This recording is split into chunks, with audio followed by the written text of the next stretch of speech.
Hey y'all, it's your girl J9 Eve, and we're gonna move on to part 2 of reesateesa's adventures of dealing with a pathological liar. Okay? Who the F did I marry? We're gonna get through part 2 and 3 in this video because there's 50. So let's just hop on in. Make sure you hit the like button. If you're new here, go on and hit that subscribe. You know what I'm saying? Go on and hit that notification bell button so you'll be alerted whenever I post new content. Okay? And share it.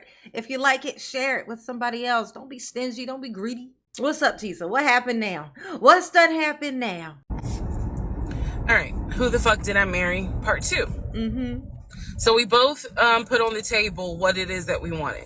We both had established we were dating for marriage. We were not dating just to date. We were not trying to be friends with benefits and none of that. So the dinner at Cheesecake Factory went really well. We laughed, we joked, we talked about people, which is kind of up my alley, my sense of humor. It was a good vibe. So at the end of the date, at the end of dinner, we sat in his car and he played this song for me by John Legend. I don't know the name of the song. By the time this video posts, I will put the name at the bottom. I can't remember the song. I just remember that John Legend was talking about, I think I met my wife tonight. And I thought it was a sign. So I was like, oh. Yeah, it was a sign, Tisa. That was a sign. It was a sign that he had that planned. It was a sign that he was calculating his balls. He was going to turn this first date into the night y'all got engaged, okay? He got to lock you in early because he only got but 3 months before you're going to be like, I got to get out of here. He got to lock you in on day one. This is the plan. This is the plan. And he used John Legend. Oh, terrible to do it. Oh my God. So anyway, we ended up sitting in the car talking just about life and experiences until about midnight. So during this conversation, he again is telling me how it was, what it was like living in California, how he went out there. He went to San Diego State. He played football for San Diego State.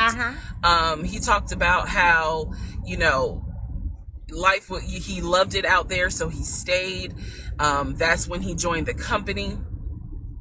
And then he explained that he also did arena football, but only did it for about 2 or 3 years. He claims that while he was doing arena football, the team that he was on won a championship. But again, keep in mind, I don't know anything about arena football. Yeah, he was counting on that. He was like, do you know anything about arena football? Okay, then yes, that's what I did. Nobody knows about arena football except for the people who play arena football. That's it. So I was like, okay, I didn't know that they had championships. And he was like, he got a little offended, like, yeah, they got championships. And, he said, how dare you not know about the thing I made up? Oh, Legion. is on that team. So he talked to me about how he worked at Apple. He worked maybe Applebee's. He did work at Apple, girl. It was Applebee's. You ain't let him finish. He was gonna say bees. He said Apple because, and then you didn't put it together, but it was Applebee's. Like something in the IT area of Apple. But it within the store. Yeah, he did. Again, it was one of those. It's like when I tell people. See, once again, he was right. He's like, what do you do for a living? Also known as IT. Well, I used to work at Amazon. I really wasn't paying much attention to it. Why? So we talked about all that. We talked deeply into what happened with the ex-wife. It's because I asked. He was not volunteering all this information. So in other words, I get very uncomfortable when men start talking about their ex a lot. That's not what happened. I was asking questions because I was really trying to figure out, okay, are you ready for a relationship or are you still? No, I'm going to tell you, here's some advice for you. If you start talking, when you meet somebody, if you inquire anything about their exes, which is a good thing to do, because this is what you want to look for. If you're talking to a guy, if you meet a guy and you ask him about his ex and he's just saying negative stuff, red flag. Red flag. The first thing you do after you mess up is turn the other person into the villain. Okay? It's a sign. Okay? Bashing the ex. Please understand, you will be next. Okay? Still missing her. So we talked about that. We talked about my exes. That was a mistake I made because I talked about how I dated at one point in time somebody I worked with. That will come back later. And he seemed real cool about it. He was like, that was before me and blah, blah, blah. So the conversation was good. Midnight comes and I go home. Yes, I went home. We ended up talking. Mind you, our first date was March 7th. And within about 2.5 weeks, Brian Kemp, our governor, shut Georgia down. We were going to be on lockdown. So during those 2.5 weeks, we talked every day. We went out. Oh, this is the time of the Coco, the Roro, okay? When the Coco and the Roro happened. She met him right before that. That's crazy. Like, she met him and then the shutdown happened. The odds were stacked against you, Reesa. Like, honestly, this ain't even really her fault. We can blame this on the Coco and the Roro. Like, we can blame it on that. Because running into him who tries to fast track every relationship, period, not even in the Coco times, not even in that time, she met him right as that happened. It's like the ideal situation for a Legion. Legion is the name that she gave him. But like, this is the ideal for a situation for a person like this. Out again at Red Lobster. I remember Red Lobster. But everything was going great. The issue was. But I see that. Then now, like, she did 50 parts. But when I tell you there was room for more, this is how I know. The Red Lobster. The way she said that, I don't think she spoke on it again. What happened to Red Lobster? But I feel like there's a story there. Like, there was a story there. Teesa, tell us the story. Where are we going to quarantine?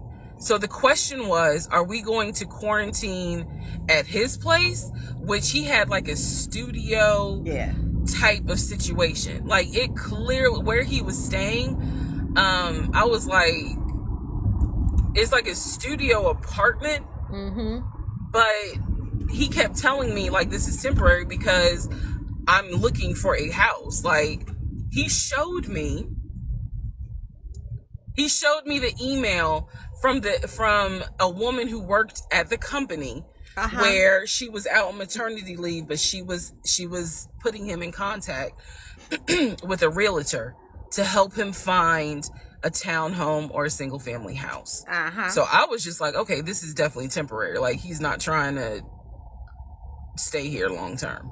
And she was apologizing in the email. I'm so sorry, this should have been taken care of before you got here, but it wasn't. I saw the email.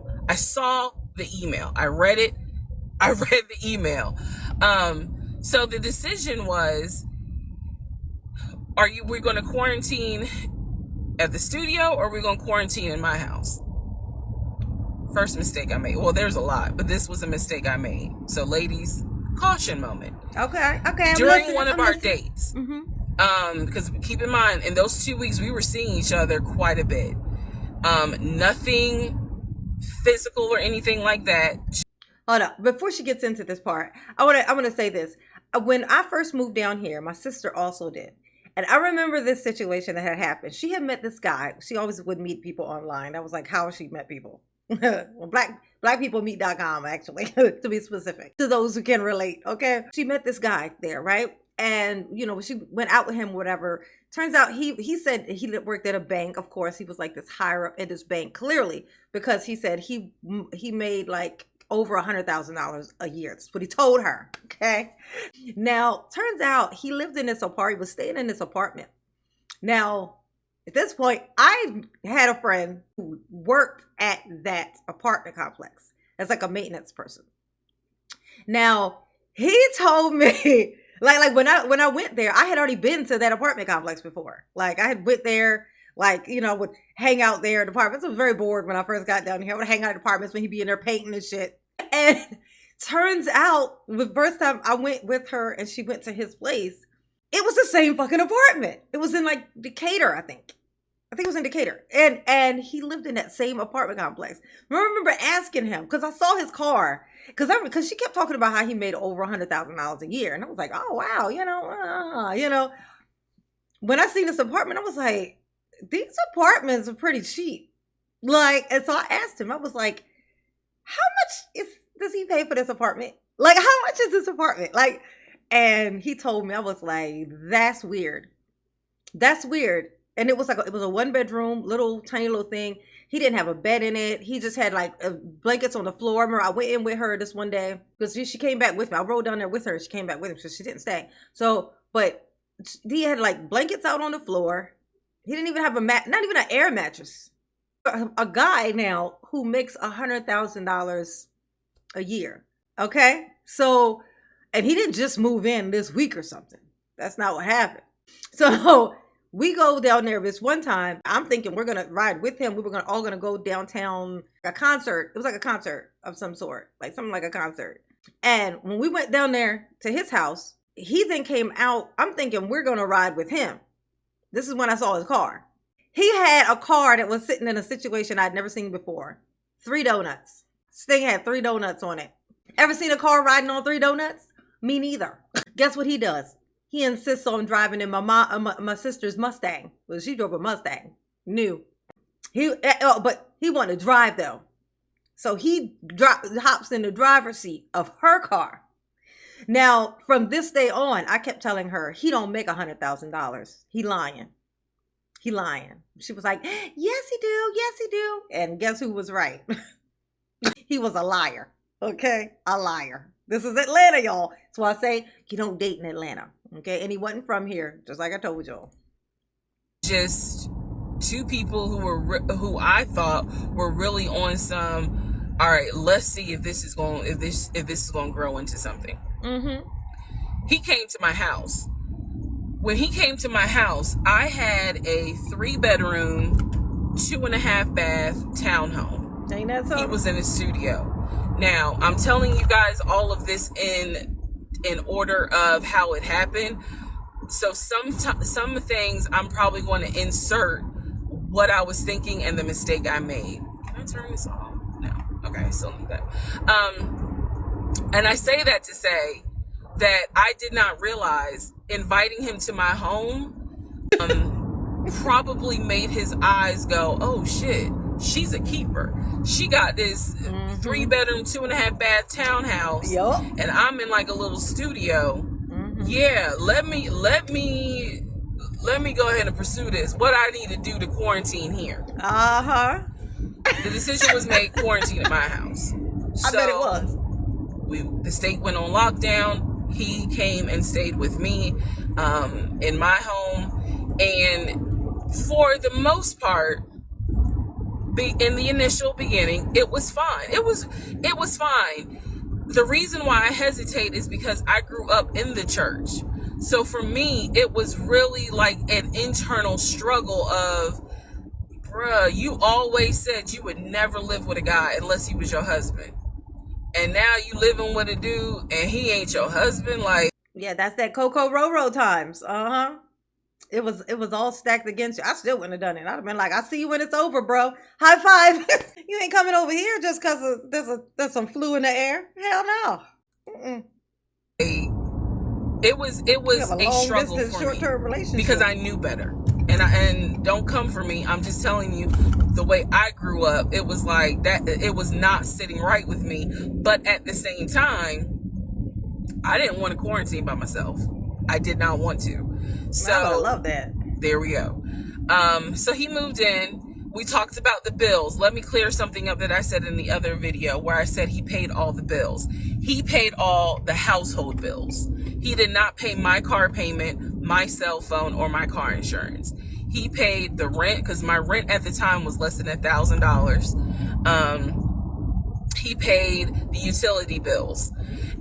And so when he's telling me that he's a regional manager, mm-hmm. I was like, wow, okay, so you got money.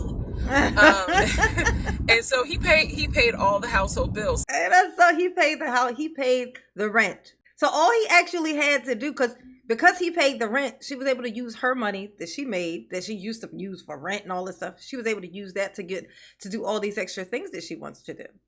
So to her, it feels like her life got upgraded. But in actuality, someone was just paying her rent. someone else was paying her rent who was also living there. So basically, it's like he just moved into her house and started paying rent instead of paying it at his own place. So to her, it looks like he's got money, but really, he just transferred his rent thing to now he's paying at her house. It's genius. It's actually pretty sneaky genius. You know what I'm saying? It's like, I got you, girl. He freed up like at least what, $1,200 for her a month of her own money. You see what I'm saying? So my check really was just taking care of me, myself, and I. And I am not, this is where it's not going to make me look good, but it's the truth. It was intoxicating to not have to worry financially about how to pay the bills. It was a wonderful feeling. Yeah. And so I kind of pushed to the side the fact that, yeah, you shacking up, because it's like, but your page, you don't have to worry right now. Like, he's taking care of all of April's bills before April even comes, because this was still March. So we're living together, and I'm cooking, I'm cleaning, he's helping to cook and clean, and then we have a conversation about house. Is he still going to buy a house just for him? Or is he going to buy a house where it's for us? Because we are going to try to make this thing work, be official, get married, have a family. So the question now on the table is, what are we going to do? Because I didn't want to stay in Riverdale, Georgia. I did not want to raise a family there. I refused to have a baby in Clayton County. So the decision was made, let's start looking for a house for both of us. Remember, he was already looking for a house for him. But then he was like, you know what? We're together. I plan to marry you. Let's look for a family home for the two of us. He was like, this is how much I was approved for. That's when he showed me the Chase paperwork. It was a letter stating that and it had the Chase emblem at the top. He showed me a letter stating that he was approved for $700. All right, part 3. Who the fuck did I marry? Okay, yeah. So we're gonna move right into part 3 now, like in this video. But oh my God, this is where it really starts to get good. Him and this letter from Chase. Ooh, this man. How lucky you are to be out from underneath of that situation. Okay, so we're gonna hop right on into part 3. So this is when he showed me a letter from Chase with the Chase logo at the top, stating that he had been approved for a mortgage for a $750,000 mortgage, or a $750,000 house. So he was like, we can't go over $750,000. And I said, I remember asking, hey, look, we on a budget, baby. We can't go over $750,000. Okay, that's pushing it. This man got about $400 in the bank. Okay, and that's tied up. Okay, this we can't go over $750,000. Okay, that's all bad. I'm sorry, gotta put my foot down. Can you afford the mortgage on a $750,000 house? Because I know I can't. Nope. This is when he explains to me, I told you how I played arena football. I invested my money really well. So he said, I have money that will help pay for the mortgage. He was like, we're good. Like, I'm financially, I am okay. He was like, that's why I'm able to get approved for $750,000 mortgage. So he told me that his money was in different savings accounts. He said he had an account with Chase Bank, he had an account with US Bank, and he had an offshore account. This is what he told me. The offshore account, I was like, why? And he explained something about, the US, the US imposes taxes on money when you have a certain amount in US banks. He was like, so everybody knows that it's smart to have some money in an offshore account. Now, whenever somebody tells you everybody knows something, it's not a real thing. It's a thing that people say to make you be like, Oh, of course. That's what it is. It's supposed to be like verbal proof, you know. Everybody knows that, you know. Everybody has the same name. Come on. Everybody knows that. Like, no, you just made it up and stop lying. Y'all, look, I live paycheck to paycheck. I was like, okay, that's whatever. I said, so you have the money to pay for a home. I'm also holding in my hand a letter from Chase saying that he was approved for $750,000. So I went off of what I saw. So we contacted a realtor. I won't say his name, but man, if he ever sees this TikTok, I owe this man such an apology. But we contacted a realtor who was based in Cobb County, because I was very adamant I wanted to move back to Marietta, Smyrna area, in Cobb County, Georgia. He was fine with that. His whole attitude was, you know, you're gonna be my wife, happy life. So we met a realtor. I would find houses that I wanted to tour. Keep in mind that this was COVID. So at the time, we could not tour a home. It would have to be a virtual tour. So this particular realtor, we found a house in Douglasville, Georgia. Not Cobb County, but nevertheless, it's in Douglasville. I was fine with Douglasville. Okay. So we found a house in Douglasville, Georgia. The realtor did a FaceTime tour of the house. The house was really a nice home. 5 bedrooms, 4 baths. So we did a FaceTime tour of the home, and the home was listed, I believe, roughly 400 and something thousand. I really like the house. I could see myself living there. I could see us living there. I could see us with the kid there. This is now April, just for time. Girl, that vision right there was a nightmare. You can get rid of that thought. I could see us in the same house. It was terrible. This is April.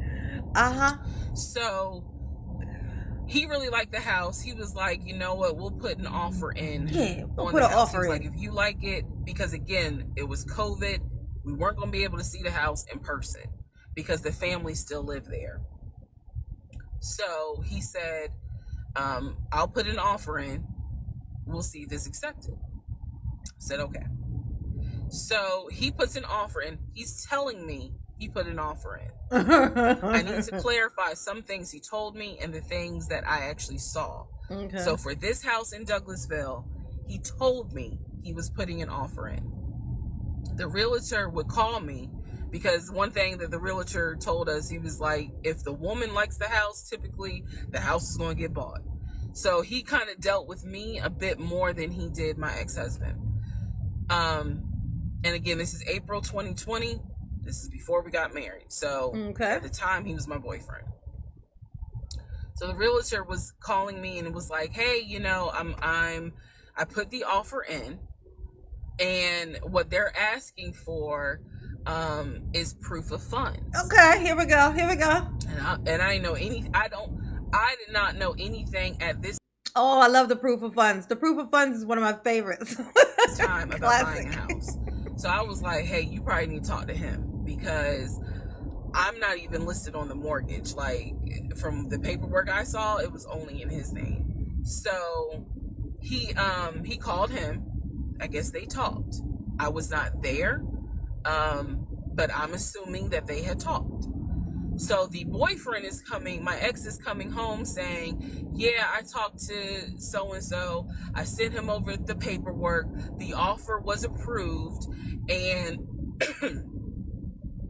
they are going to try to do a virtual closing. First, we got to do an inspection. If the inspection goes all well, then we have to do a virtual closing. He also told me that he put down earnest money on the home. Earnest. He put down, I believe, he put down some earnest money. That must be somebody he knows. That's when we want another one of his characters. Ernest. I put down some earnest money. Okay. Is that money you stole from Ernest, or that you got from Ernest, or is your name Ernest? I mean, 5,000. He said I just transferred the money over to the realtor's account or whatever, so that it could be Ernest money for the house. So okay. I'm just like, okay, great. He was like, so realistically, this is April. We should be able to get in that house by June. Okay, no problem. So this is what he told me. Oh my God. About 3 or 4 days later, I get a phone call from the realtor, and the realtor is like, "Hey, I'm just checking to see what you guys want to do about that house." So I was confused. I'm at work. I bet. And I said, "Oh, I was told that he put an offer in," and the realtor was like, "He did? I didn't know that he put an offer in." And I said, "Well, why wouldn't you know? Like, he told me he put the offer in, and he had paid earnest money, $5,000 earnest money." And so the realtor was like, "Well, let me call him and find out what's going on with that, because I didn't know anything about it." So red flag, of course. So I call him, and he in true narcissistic nature, he flips the script, and he like goes off. He's like cussing, going off, like he shouldn't, excuse me, I have the hiccups. He shouldn't be calling you. If he has a question, he should call me, because I'm the one that's on a mortgage. He was like, and now it's going to be an issue. And I said, "Well, did you put the offer in with him or not?" And he said, "No, I did not put the offer in with him. I put the offer in with a friend of mine who is a realtor, so I can give him the business." So that was one of those moments where she's looking like, what the fuck was I thinking? Oh my God, how many flags did I need to be stick with? It's ridiculous. I did not hear from that realtor again. So I was just like, is the house under contract or is it not? He was like, yes, the house is under contract. This is how crazy things work out. About 3 days later, on realtor.com, I'm looking at the house because I was trying to figure out in my mind how I'm gonna decorate. It shows the house is under contract. So show my boyfriend. My boyfriend's like, "I told you it was under contract." He was like, I like, "Did you not believe me?" And I ain't had the heart to say, "Hell no, I didn't believe you." Like, it seemed too good to be true. But once I saw the house was under contract, I absolutely believe that, okay, it's under contract with him. Like, yeah, we're about to do inspection. We are about to move. Oh, I'm gonna tell you. When people know what you want, they can say they are what you want. You gotta be lying. So we had driven by the house because, again, keep in mind, the family's still living there. So we had driven by the house. At this point, he was like, "I want us to start looking for furniture, so that way we can go ahead and order it. So when it's time to move, the furniture is ready," because it takes like 6 to 8 weeks sometimes for furniture to be delivered if they don't have it in stock. Like, he was very methodical and planning and saying, this is what we need to do. So we started going to Home Depot, Lowe's, because we had a printout of what the sellers were going to take. They were going to take the appliances. He had a printout. He had a printout. So it said on there that they were going to take the appliances. Mm-hmm. So we needed to get a new stove, new refrigerator, new microwave, all that stuff. So we went to Home Depot and Lowe's, and I went ham. Just thinking about this is upsetting.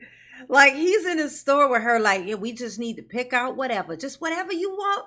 Whatever your heart desires, baby. You want that kind of fridge? Oh, yeah, get the best one. Might as well. Come on. We balling out of control. This house wasn't that expensive. I had $750,000 that I could have done. We only did $350. So, I mean, just whatever is going to make you happy. Happy wife, happy life, happy lives. Oops, did I say that out loud? I chose all these new appliances, and here's where we get into the shopping. You see what I'm talking about? This is crazy. Oh, she is the best storyteller. Even me and my running my mouth behind. I kept getting stuck inside the story, even though I've heard the story already. So far we've got her going, kind of picking up on some things, some red flags are showing themselves, but she's making many excuses for them, as she would, as I won't say anyone, but I tend to think the worst out of people, so they have to prove the correct thing, as opposed to, the vice versa. Like, you know what I'm saying? You ain't got to prove that they lying. You got to prove to me that they're telling the truth. Okay. Which is harder. But, he done took her shopping, which is very alarming. It's actually kind of creepy having her walk around this store. And what's he thinking? Think about this. What's he thinking while she's just walking around the store, picking out her stuff? He's just watching her do it.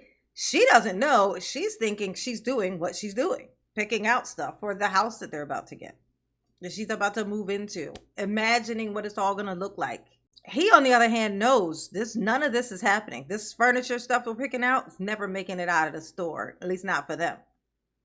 Like, he knows that. Like, what is he thinking at this time? And that's one of the wickedest things. And she actually addresses this later on, what she thinks was happening there. And I completely agree. I think she's completely correct in that. I think that's exactly what was going on in his mind. But we shall see. Okay. Y'all hit the like button. Subscribe to mama. Okay. Let me know. But y'all behave.